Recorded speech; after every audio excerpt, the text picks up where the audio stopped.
Hello, in a mere 12 minutes or so, this video is going to look at Caroline Duffy's darkly compelling piece of poetry, Valentine, a poem with an ending worthy of a slasher flick, hence my goofy cartoon, top right. Now, as is my way, as is my wont, I'm going to look at two features of language, two structure and two relevant contextual features before zhuzhing it up into some sweet exam paragraphs. Oh, and by the end of this video, trust me, when it comes to this poem, you'll certainly know your onions. And speaking of onions, this brings us nicely on to a summary of the poem. Rejecting conventional presents like cards or roses, this narrator gives her lover an onion for Valentine's Day. And the poem uses an extended metaphor. If you simply call it a metaphor, I doubt the examiner cares. A metaphor of an onion to present ideas about the positive and negative aspects of romantic love. And Duffy uses this onion-love link to capture the grief, the violent urges that love can foster, but also on a more positive note, the sense of wonder and the physical intimacy that love engenders too.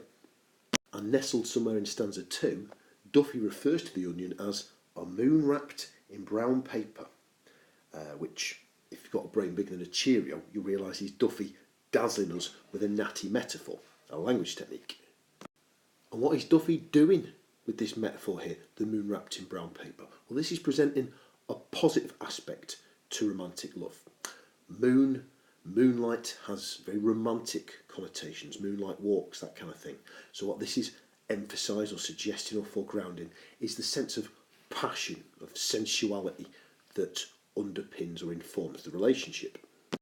Now, one of the advantages of teaching, because it's certainly not the pain, let me tell you, but one of the advantages is you start to think maybe the future isn't all doom and gloom, because you'll meet some ferociously intelligent students, the like of which gave me this secondary interpretation. Here we are. She suggested that you've got the contrast between the beautiful moon and this kind of bland and remarkable packaging, the brown paper. And what that's doing is that's symbolic of love, because what you're privileging or prizing or making important there is the thing on the inside, suggesting that it's inner beauty rather than superficial criteria like physical appearance that determines love, that ultimately determines who you fall in love with.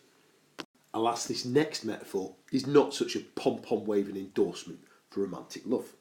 Somewhere in stanza 3, Duffy says that an onion will blind you with tears like a lover. What that onion imagery is doing here is highlighting the idea that love's going to make you cry. It's going to work a right old hatchet job on your soul and bring about great sadness in your life. But we can drill down deeper into this image, accrue more brownie points, accrue higher marks from the examiner. Let's lock in on this verb, to blind. To blind is a very violent or brutal act. Well, what's the effect of this on the reader? You always got to mention the reader, haven't you, with that Excel? What it's doing is it's foreshadowing or giving a hint to the poem's dark ending. Where she whips the knife out and there's an implication she's going to stab or murder her partner. And if you're ever talking about foreshadowing, linking one part of the poem to another bit, you're basically analysing structure. And as you know, the examiner loves that, he yums that up like a big plate of cream. Well, we've done language techniques. Shall we roll on the structure now? Go on then, ask me, I won't say no. How could I? We'll lock in on short sentences now. Here and take it being notable examples. Take it, of course, is an imperative or an order. And I reckon we can make some intelligent inferences, some intelligent interpretations about what this structural device is trying to say about romantic love.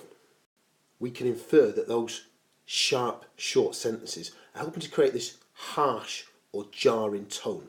And what that's doing is perhaps creating a sense of awkwardness, alluding to the anxiety that underpins the relationship. Perhaps there's not an aura of contentedness to this couple's lives.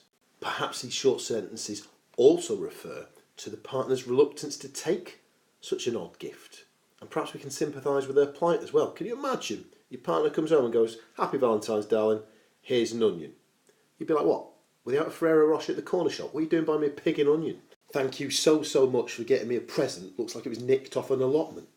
For our final foray into structure, we're going to look at the poet's use of the free verse poetic form. Now, you're going to have to forgive me a little bit of exaggeration here for making an important point. But I guess we could say that fixed rhyme schemes could be very ordered, a bit predictable, possibly a little bit boring. On the other hand, free verse, as you can tell by my picture of that wild man, free verse is a more anarchic form where there's no rules controlling line length or rhyme scheme. I mean, when this boy comes into town, woohoo! You better hold on to your hats. Anything can happen, and it usually does. We will file this guy under P for plucky maverick. So the question we have to ask ourselves is, why is Duffy employing a poetic form with no consistent rule governing line length or rhyme? And in answer to that question, try this for size. The free verse form reflects the chaos or disorder that characterises love or romantic relationships. You start seeing somebody, that can really throw your life into turmoil. It can destabilise your life. Partners, you take it from me, can behave most unpredictably. And, unless you've got a crystal ball, it's unclear if and how a relationship's going to end. So the uncertainty, the unpredictability of that poetic form beautifully captures the unpredictability of love. Having analysed features of language and structure then, let's now start packaging them up into highfalutin top spec gold standard exam paragraphs. Now the exam question, the essay question you see before you, is framed very much in the style of the Edexcel exam board, but I dare say other exam boards appropriate a similar format. Let's have a read. Compare how, this is where you insert a theme or an idea, compare how, in this case, difficult relationships are presented in Valentine and one other poem. And in your answer you need to consider poet's use of language and structure, Edexcel, you've got to look at both, and also relevant contextual factors, which I'll tack on to the back end of some of these paragraphs. Right then, so what David Beckham does with the football, what Stevie Wonder does with his vocal box, what Herb Alpert does with the trumpet, Mr. Taylor's going to do with the humble exam paragraph. He's going to produce something of raw beauty. Let's have a read and we'll dissect why it is so good. In Valentine, the narrator employs metaphor to convey difficult relationships. Duffy says the onion will blind you with tears. This compellingly conveys to the reader the idea that relationships can produce great grief and distress. Moreover, the verb blind has a violent connotation. This foreshadows the knife imagery in the final stanza and suggests a destructive side to romance. With the help of a highlighter then, I've identified best practice in this paragraph. In that first line, the point, you've got the words metaphor and difficult relationships highlighted. These refer to the question. I think the question was how. How refers to the language and structural techniques. So we've got metaphor there. And of course, relationship difficulties or difficult relationships, that was the focus of the question, wasn't it? In the evidence, you've got a quotation that supports my point. Onion will blind you with tears. I've embedded that evidence as well. It's flowing into my sentence. The quotation is part of my sentence, and the examiner likes that. Compellingly is an evaluative adverb. It's like I'm casting judgment on the poem. The examiner likes that for some reason. Ditto reader. You've always got to honk on about the reader and the effect on the reader when you're writing for the Edexcel examiner. I've said that it shows relationships produce grief. That's a solid interpretation. But then I've gone deeper, haven't I? Moreover, launches that deeper analysis. I've locked in on the verb blind, locked in on a little word. I've said it's got a violent connotation. With connotation, don't just clock off once you've identified the connotation. Say what the effect of that connotation or association is. Like I've done here, it foreshadows the knife imagery at the last stanza. And of course, I've yoked it back to the question by saying it's suggestive of a destructive side to romance. Don't forget the question asked us to explore contextual factors as well. Hence this paragraph here. This reflects Duffy's poetic preoccupation with the aggressive urges love can produce. Indeed, poems such as Medusa and Salome see Duffy's narrators indulging in bloody fantasies involving their lovers. And this is legitimate context because we're linking the poem Valentine to other poems, to prevalent themes in other poems that Duffy has written. Valentine, you see, is not the only poem where the narrator's love takes a turn for the psychotic and it all ends in a bit of a bloodbath.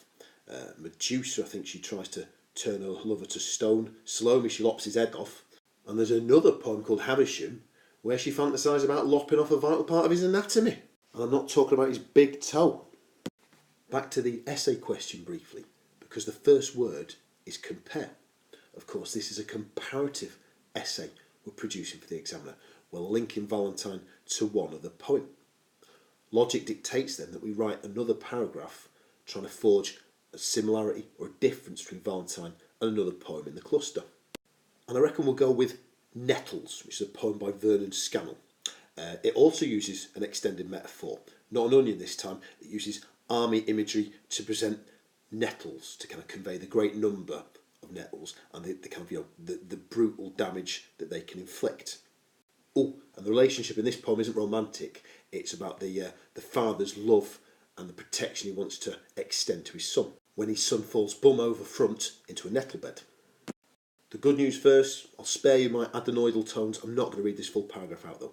I'm going to read the bit in green though, because it just highlights and showcases a clever way of linking poems together. Let's have a read. Similarly, violence affects relationships in Scannell's Nettles. However, Scannell's aggressive urges are aimed at the nettles that hurt his beloved son.